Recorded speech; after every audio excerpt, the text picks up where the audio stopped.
দর্শক, আমরা এখন অবস্থান করেছি সচিবালয়ের মেট্রো রেল স্টেশনে। আমরা দেখেছি ঈদকে সামনে রেখে নারীর টানে সবাই ছুটে চলে গ্রামের বাড়িতে। ঠিক ঈদের মতোই সারাদিন রোজা রেখে পরিবারের সাথে ইফতার করার জন্য সবাই ছুটে চলে। ইফতারের আগ মুহূর্তে মেট্রো রেলের কী পরিস্থিতি আপনাদের একটু দেখানো।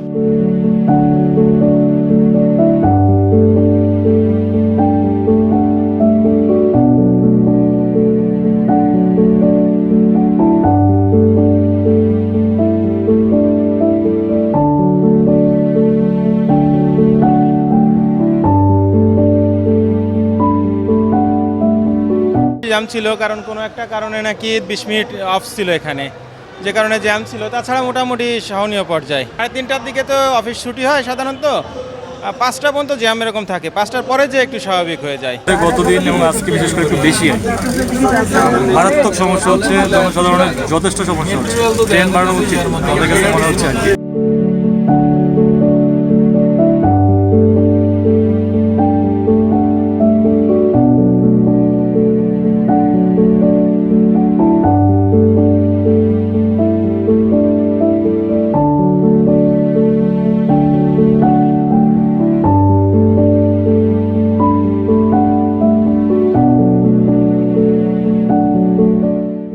জাকির আহমেদ, জীবন, চ্যানেল এস, ঢাকা।